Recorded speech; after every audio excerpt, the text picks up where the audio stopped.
Jadi tujuan pembelajaran kita adalah mampu menyebutkan ragam emosi, kemudian mampu mengekspresikan emosi secara tepat. Oke, silakan berdiri. Oke.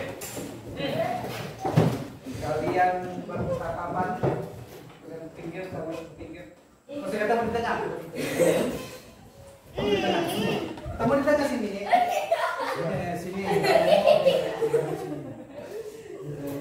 Coba. Nah, langsung disabet kom ini. Saya nggak suruh peluk enggak. Ayo. Apa ngolok apa? Pak, sendiri pada jomblo Pak.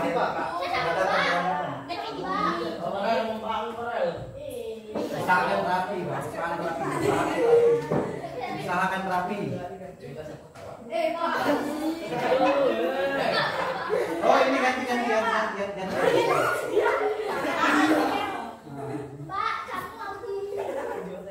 Kamu sama itu siapa?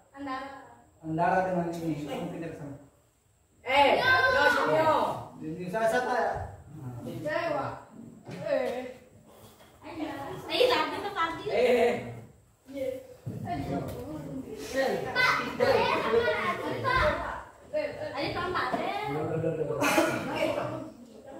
Kamu. Berdiri. Hukum push up.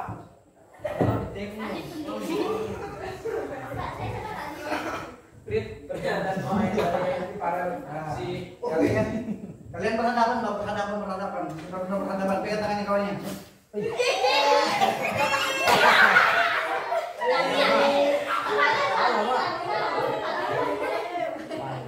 Pak, jomblo ayo Pak. Bapak jomblo ayo Pak. Enggak usah.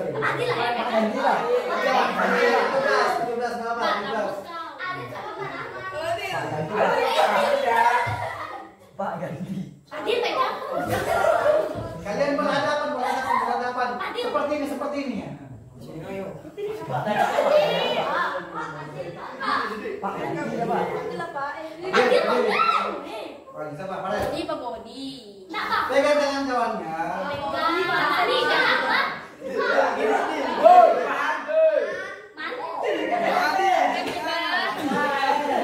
Pagi lah kita bicara. Pak ganti. Tatap matanya. Ikutin koreksi. Jangan ketawa.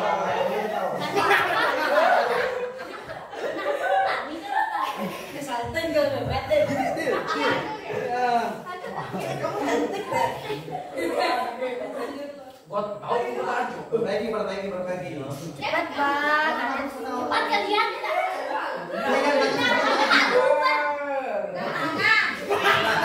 Kamu Pak, kamu sama dia.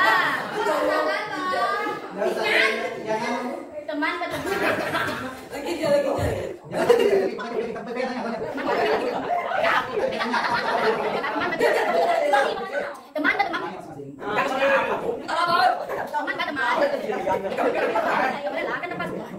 Kamu juga tetap harus pegang kalau ragu ya.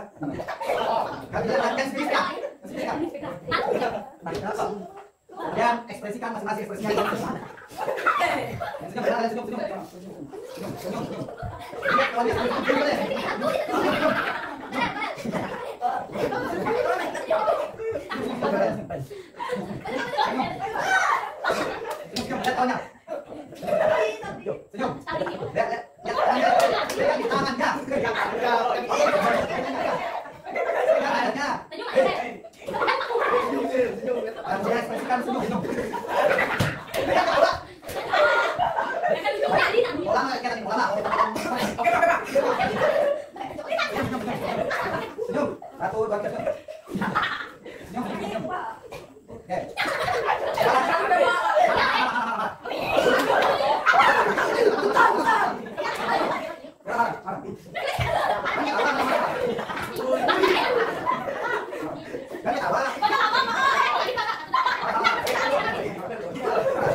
Jadi itu tadi tentang bagaimana kita melihat ekspresi kawan ya sedang marah tadi kan yang dicontohkan. Gimana Pak? Kita kelola yang nah, bagaimana perasaanmu saat ini? Kita kelola yang nah, bagaimana perasaanmu saat ini?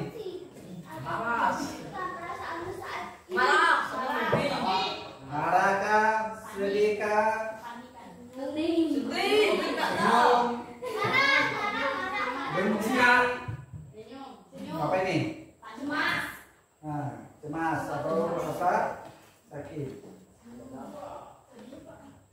Saya suka sendiri. Oke. Kita mengenal emosi marah. Ciri-cirinya adalah detak jantung meningkat, napas lebih cepat, wajah memerah. Nah, jadi kalau kalian lihat emosi kawan kalian kalau sudah merah wajahnya kan, nah, kemudian detak jantungnya lebih cepat, kemudian napasnya kuat, nah itu ciri-ciri fisik emosi marah. Kemudian ekspresinya apa?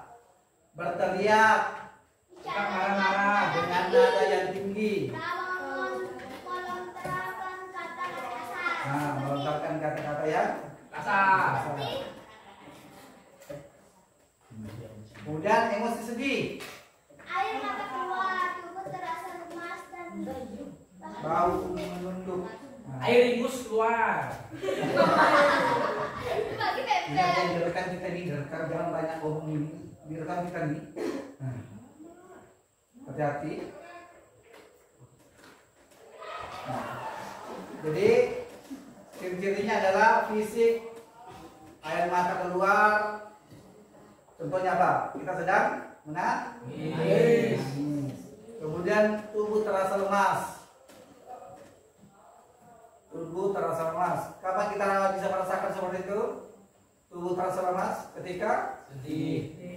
ya, ketika sedih. Selain ketika sedih apa kita hadapi? Sakit. Nah, sudah sakit. Oke. Kemudian bahu menunduk.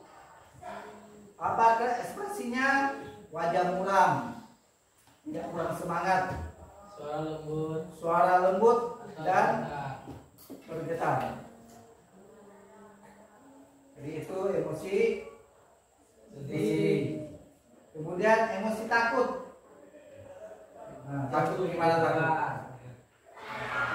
Nah, takut jantung berdebar, keringat dingin, tubuh gemetar. Misalnya kita di atas di atas hutan misalnya kan, di atas hutan, kemudian di atas gunung, kita mau turun ke bawah, dia takut, kita gemetar. Kemudian keringat dingin kita kan biasanya kan, nah, kemudian jantung berdebar. Misalnya ada pas bukit, kita di bukit, sebuah bukit, kemudian melihat turunannya kan terlalu jurang. Nah, kan ketika kita bergerak ada rasa gemetar di kaki kita. Itu namanya emosi takut. Nah, misalnya takut pada hantu, nah, takut pada polisi. Misalnya sementara naik motor kan biasa kalau kita memang sudah merasa bersalah kan, maka kita tidak pakai helm kan, kita jalan, kemudian tiba-tiba pas di belakang kita ada polisi kan. Nah, bagaimana saudara-saudara? Pasti pertama takut kan? Gemetar. Gemetar apa nanti ternyata mungkin kita ditilang nih, atau bagaimana kita tidak punya uang untuk bayar tilangnya. Kan sudah kita pikirkan itu karena pengaruh pikiran itulah membuat kita takut, dan kesalahan kita itu membuat kita takut. Contohnya tadi misalnya tiba-tiba kita naik motor kan, pas ada polisi, berhenti. Pasti rasa bersalah kita dan rasa takut kita menghampiri kita. Kemudian emosi terkejut. Nah, bagaimana emosi terkejut? Maksud bagaimana? Tiba-tiba. Bagaimana terkejutnya? Bagaimana terkejutnya? Bagaimana? Terkejut. Langsung bang, kan gitu. Langsung terkejut saja. Wah, kita ada gerakan refleks. Nah, apa contoh ciri-cirinya? Denyut jantung tiba-tiba meningkat. Nah, jadi sederhana seperti ini, pas ada kita dengar suara ledakan, kan pasti kita kaget begitu kan? Nah, jadi pas detak jantungnya meningkat karena posisi terkejut. Kemudian tubuh tersentak. Nah, contohnya tubuh tersentak dan sekali kan seperti begini. Nah, atau tiba-tiba tangan kita langsung refleks kah? Atau bagaimana? Nah, itu merupakan ciri-ciri emosi terkejut. Kemudian emosi senang. Nah, emosi senang ini adalah senyumnya lebar. Coba bagaimana senyumnya lebar tuh? Coba ya ekspresikan senyum yang lebar.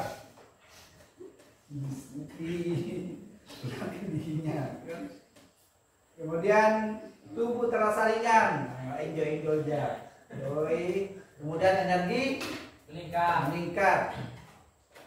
Kemudian ekspresi wajahnya apa? Wajahnya berseri. Contohnya misalnya dapat hadiah kan, dapat hadiah sepeda motor. Tiba-tiba kan dapat sepeda motor, bagaimana ekspresi kalian? Pasti senang.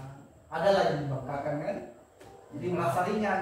Ketika ada orang bertanya, kamu langsung bisa menjawab ini dan dapat hadiah itu saya buka kelupuk ini langsung dapat hadiah motor misalnya kan. Kalian langsung dengan refleksnya menjawab pertanyaan dari orang yang menanyakan. Kemudian tertawa dan bersemangat. Jadi pada saat kalian senang pasti ujungnya akan tertawa dan bersemangat. Kemudian mencocokkan emosi. Ini adalah contoh-contoh mencocokkan emosinya. Ini ada marah, sedih, senang, mana senang? Nah, ini senang. Kemudian terkejut. Nah, ini terkejut. Salah sesuatu marah. Nah, ini marah nih. Wah, yang tentu harus begitu. Marah. Ini sedih. Cocokkan gambarnya.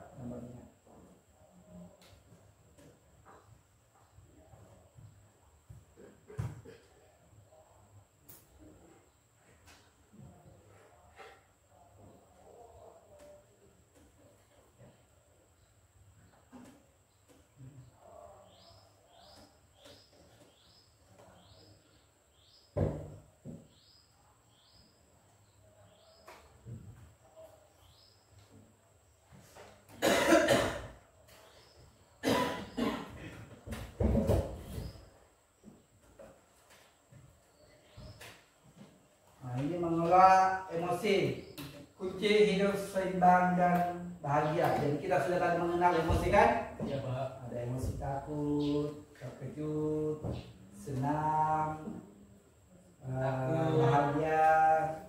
Nah, ini sekarang kita bagaimana kita mengelola emosi. Emosi adalah kunci hidup seimbang dan bahagia.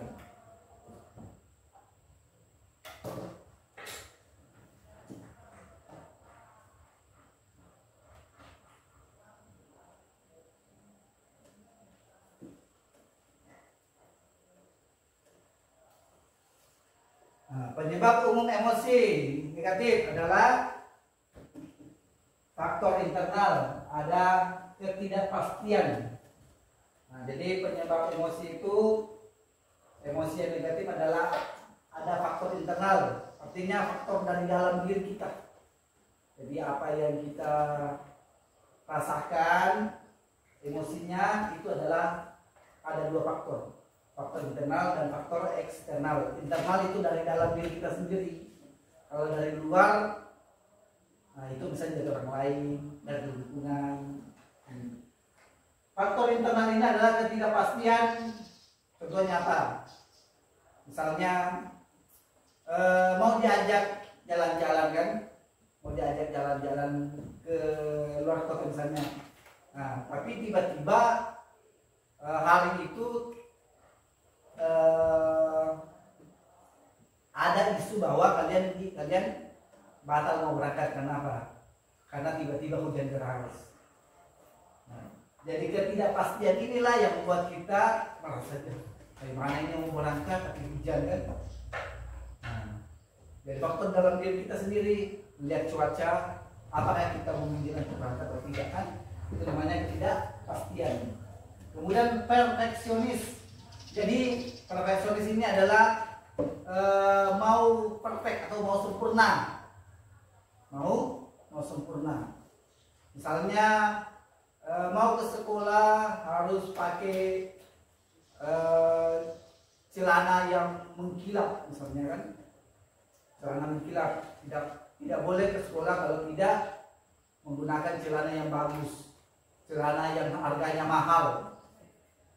Nah, jadi itu namanya perfeksionis, artinya menyempurnakan. Sebenarnya bisa disederhanakan, tapi karena lebih berpikir kepada mereknya suatu barang, misalnya celananya yang harganya jutaan, sementara ada yang ratusan ribu. Nah, jadi melihat perfect, bahwa ternyata punyanya dia itu mahal harganya, namanya perfeksionis. Jadi sempurna, harus sempurna. Kemudian kurangnya percaya diri. Nah, di sini faktor internalnya adalah kurangnya percaya diri. Artinya misalnya mau berangkat tapi was-was. Misalnya mau berangkat ke Entikung sana, tiba-tiba mau mendung juga kan, mau berangkat ini atau tidak. Nah, adanya kurangnya percaya diri bahwa sebenarnya bisa berangkat, tapi karena rasa dalam diri kurang percaya terhadap lingkungan yang ada, jadi sepertinya harus menunda berangkatnya. Nah, kemudian faktor eksternal itu tekanan kerja, hubungan sosial, dan perubahan hidup. Nah, tekanan kerja ini misalnya kita ingin bekerja sama kan, bekerja sama orang, tapi orang ini tidak mau, tiba-tiba ada halangannya. Jadi ada halangannya sehingga dia tidak ikut bekerja sama. Kemudian hubungan sosial, misalnya sudah berjanji sama kawannya, ayo kita ke Indicom sama-sama. Tapi karena berpikir lagi bahwa orangnya yang diajak ini kurang bagus ditemani, kurang peduli dengan diri kita, sekedar maunya saja dia kan. Nah, akhirnya dia lagi tidak percaya diri hubungan sosialnya, karena saya ajak ke Indicom, tapi dia itu kalau pas dia Indicom maunya diteruti, tidak mau ikuti urut apa, tidak mau ikuti urusan kita. Kan ada seperti itu, ya kan? Saya sudah ajak kawan, tapi ternyata ini kawan lebih mementingkan dirinya sendiri daripada diri kita. Jadi hubungan sosial. Kemudian perubahan hidup.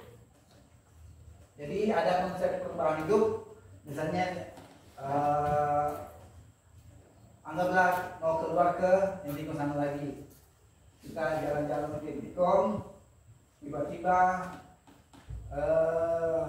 sudah rencananya mau pakai celananya biasa, tapi sebelumnya itu dia mau menggunakan, ternyata dia punya kiriman baru, baju baru kan, kiriman baju baru. Sebenarnya dia belum fix untuk memakainya, tapi karena perubahan hidup ini, perubahan gaya maksudnya di gaya hidup, dia mau menggunakan baju baru yang baru datang maksudnya. Sementara sebelumnya dia itu ingin menggunakan baju yang sudah lama. Nah, seperti itu perubahan hidup. Jadi ada faktor eksternal dan faktor internal, tekanan kerja, hubungan sosial, dan perubahan hidup.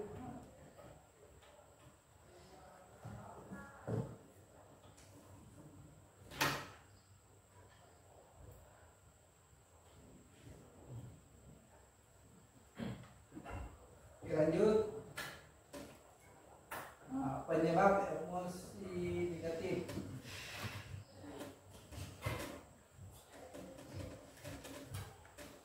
Dampak emosi yang tidak terkelola, yaitu fisik. Ada sakit kepala, kelelahan, dan gangguan tidur. Jadi ada dampaknya kalau kita emosi. Kan biasa kalau kita marah kan, kita marah ketika kita mau tidur itu susah, karena kepikiran akibat kemarahan kita, rasa sedih kita. Nah, jadi biasanya kita sakit kepala kan memikirkannya, misalnya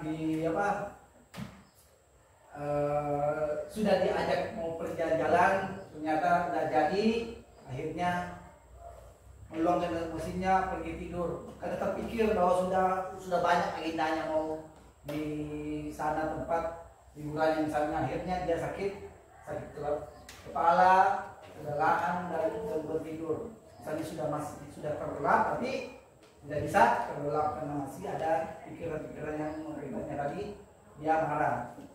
Kemudian dari emosionalnya mudah marah, cemas, dan depresi.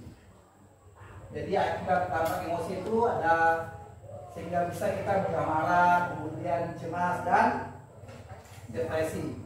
Kemudian sosial, konflik hubungan dan isolasi. Jadi misalnya kalau kita pernah saling marah kan, saling marah dengan misalnya adalah Andara sama siapa? Sama Audi, misalnya kan. Nah, bagaimana dasarnya kalau kita marah? Pasti kalian tidak ngomong kan? Oh, itu dia pokoknya tidak ada kata pembahasan atau segala macam. Pas di depannya jauh, dia tidak tegur, sapa. Itu dapat sosialnya kalau kita emosi. Jadi konflik hubungan itu renggang. Dan dulunya sahabat sekali, karena marahan, akhirnya komunikasinya jauh.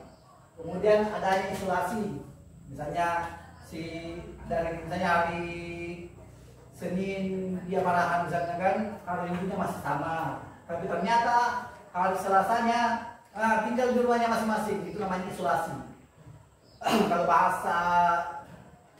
Kalau bahasa COVID-nya isolasi mandiri. Nah, terbiasa itu di rumah masing-masing, nggak mau keluar rumah.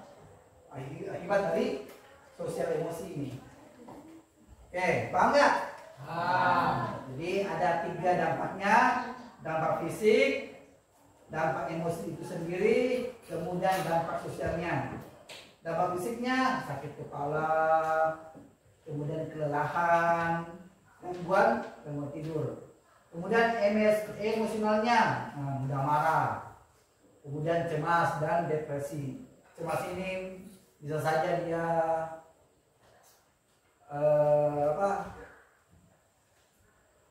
melakukan suatu tindakan yang tidak baik. Kemudian depresi, misalnya depresinya pergi ambil batu, buang-buang di sungai, ambil batu karena depresi kan, supaya emosinya yang marah tadi menjadi tenang. Kan biasa kita sambil duduk kan, kalau kita emosi kan bisa kan di pantai kan, di sungai kan, di batu, apa aja, mau daun dilepas segala macam kan. Itu bentuk emosionalnya. Kemudian sosial, nah ada keberanggangan antara kalian, antara sesama, misalnya yang satu berkelahi dengan yang satu, si A dan si B, yang dulunya sahabat menjadi renggang, yang dulunya tiap hari komunikasi akhirnya tidak berkomunikasi. Oke, kemudian mengenal emosi. Tanda emosi negatif, sulit berkonsentrasi, sering merasa sedih. Jadi orang yang tanda-tanda untuk emosi negatifnya adalah sulit berkonsentrasi. Ini adalah strategi mengelola emosi. Yang pertama adalah latihan kesadaran, fokus pada saat ini. Misalnya kalau kalian lagi sedih, kemudian kalian punya masalah di rumah, misalnya disuruh cuci piring atau disuruh bersih-bersih, kalian tidak mau, akhirnya kena marah kan? Kena marah. Jadi kalian harus berlatih sendiri. Oh, ini karena ibu saya marah akibat saya tidak membantunya di rumah. Jadi kita harus fokus. Nah, misalnya fokusnya apa? Oh, coba fokuslah untuk permasalahan di rumah yang tadi disuruh orang tuanya membantu, tapi karena kalian ada di sekolah, kalian fokus belajar. Jadi masalah yang tadi di pagi yang kalian bawa dari rumah, misalnya disuruh mencuci piring kah, atau bersih-bersih, menyapu, tapi tidak kalian lakukan, kalian kena marah orang tua kalian. Nah, tapi dengan latihan kalian datang di sekolah, kalian belajar. Nah, kita fokus untuk belajar supaya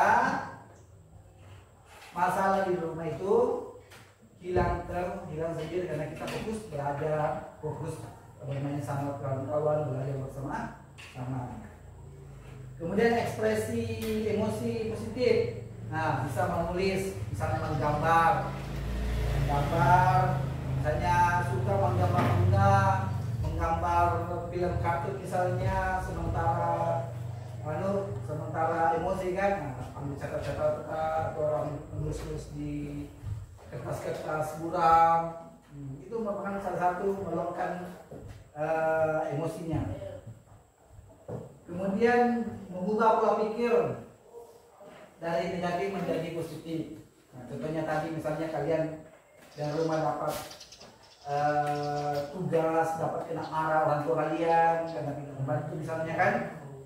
Nah, kalian berubah menjadi positif. Oh, mungkin karena orang tua saya capek bangun pagi-pagi mau ke kebun. Nah, kemudian sementara rumah ini berantakan kan, kalian ambil positifnya. Oh, ternyata dia kena marah karena itu melihat kondisi suasana rumah. Jadi berubah pola pikir kita. Pola pikir kita itu untuk membangun cara berpikir kita, bukan untuk karena kita disuruhnya, tapi rasa atau pekerjaan yang orang tua kita disuruhnya orang tua kita, bahwa dampaknya ini kalau saya membersihkan ini rumah saya bersih. Nah, itu cara mengelola emosi. Kemudian strategi mengatasi emosi. Nah, bagaimana itu manajemen waktu? Adanya mengelola waktu. Waktu di sini kalian bisa mengelolanya. Misalnya bangun tidur kan? Di awal-awal, kalau memang kesempatan masih bisa untuk membantu orang tua di rumah. Kemudian relaksasi, jadi teknik pernapasan. Kemudian aktivitas fisik, misalnya pagi-pagi lari kampung di rumah sini kan, atau datang ke sekolah lari kecil saja. Kemudian hobi dan hiburan, lakukan hal yang Anda sukai. Jadi ketika kita emosi, kita harus mencari apa kira-kira supaya yang Anda sukai yang bisa meredakan emosi kalian. Misalnya sedang marah kan, oh lebih baik saya mau nonton TV saja biar dia mau kan. Nah, akhirnya emosi kita meredam. Atau cari-cari di YouTube kah untuk apa? Yang film-film membuat kita tersenyum. Misalnya nonton pelawak membuat kita senyum. Yang dulunya tadi yang marah, kita buka-buka konten-konten yang membuat kita ketawa. Nah, akhirnya meredahkan emosi kita.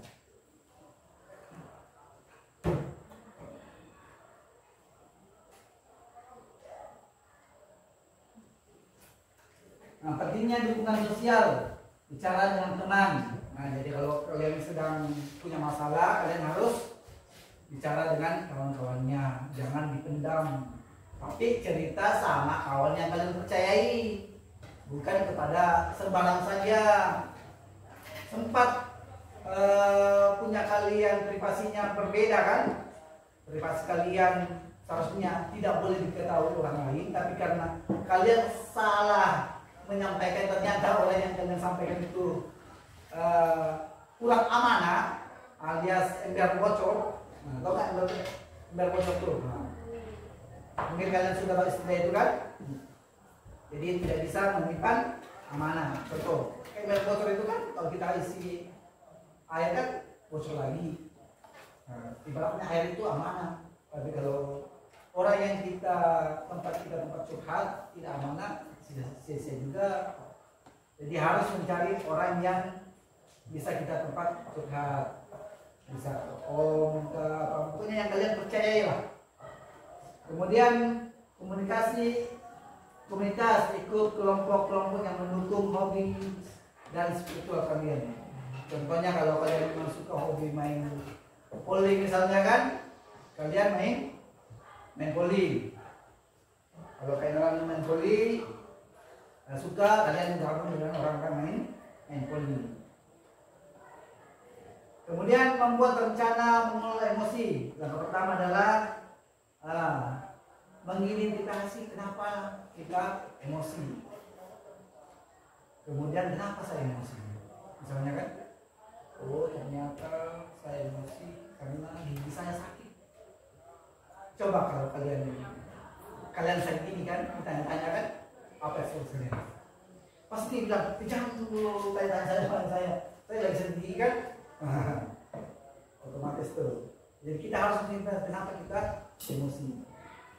Kemudian tindakan apa yang kita harus lakukan untuk mengurangi emosi kita. Contohnya tadi seperti melakukan sesuatu yang kita sukai. Apakah itu membaca buku, jalan-jalan, nonton TV dan lain-lain. Tergantung kebutuhan kita, tergantung tergantung kemauan diri kita sendiri. Jadi kalian yang tahu, oh kalau saya marah ini saya harus pergi jalan-jalan. Misalnya kalau saya marah ini harus supaya saya tidak pikirkan marah saya, lebih saya pergi nonton TV. Jadi begitu langkah-langkahnya. Kemudian evaluasi dan adaptasi strategi. Jadi kita mengevaluasi bahwa apakah dengan menonton TV itu bisa meredakan emosi saya. Misalnya apakah dengan jalan-jalan itu dapat meredakan emosi saya, apakah dengan rekreasi itu emosi saya berkurang, pergi jalan-jalan sama kawan-kawan, cerita sama kawan-kawan itu adalah salah satu rencana untuk salah satu kegiatan untuk mengelola emosi. Pasti kalian di sini satu hari ini pasti merasakan emosi, kan? Kalian datang pada ini berapa kali kalian di sini? Coba hitung. Berapa kali kalian di sini? Kalian tidak tahu kan? Jadi dia paling enggak. Rasa terkejut berapa kali? Ada? Rasa malas? Mungkin saat ini kalian pasti malas. Karena mau ingin balik ke rumah, perut keroncongan, apa lagi? Nah, itu adalah faktor emosi kita. Bagaimana kita mengelolanya? Misalnya merasa bosan, mau pingin keluar sana kan. Nah, jadi kalian harus identifikasi emosi saya tadi datang ke sekolah bagaimana, apa yang saya rasakan, berapa kali saya bosan, berapa kali saya tertidur. Nah, itu merupakan salah satu bentuk emosional kita. Kemudian ini langkah-langkahnya tadi, ini adalah motivasi buat kita semua. Mengelola emosi adalah investasi untuk kebahagiaan kita sendiri. Jadi emosi itu tergantung dari kita masing-masing, bagaimana kita menyikapinya.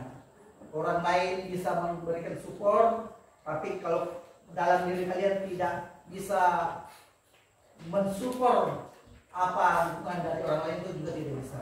Jadi harus antara internal dan eksternal itu harus seimbang. Ada lagi pertanyaan ke teman ini? Sudah paham? Nah, saya tanya coba, ada bagaimana emosi itu?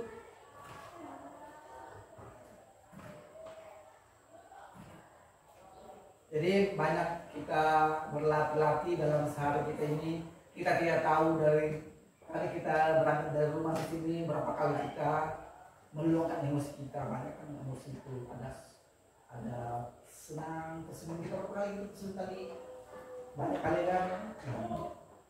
Itu adalah merupakan salah satu kita kunci, khususnya kebahagiaan kita itu tergantung emosi kita. Oke, saya kira cukup tentang pengenalan emosi, bagaimana kita mengelola emosi.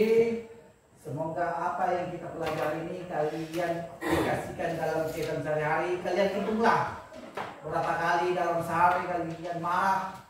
Kan kadang kita marah, tiba-tiba dia mengikuti teman kita.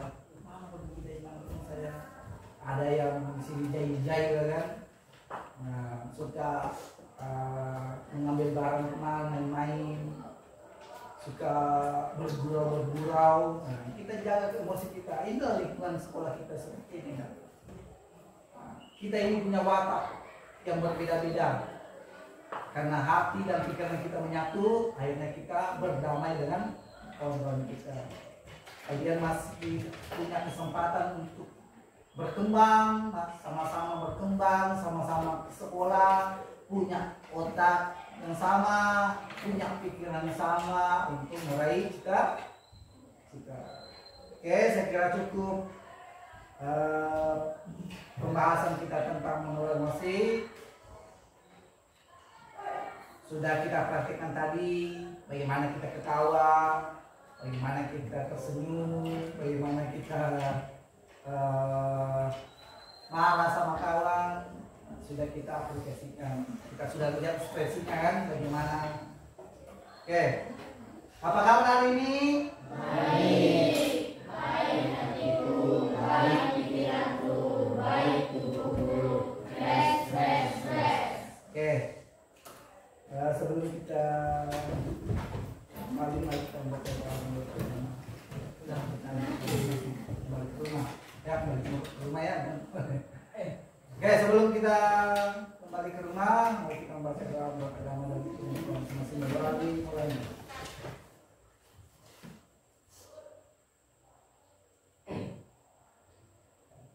Doa selesai.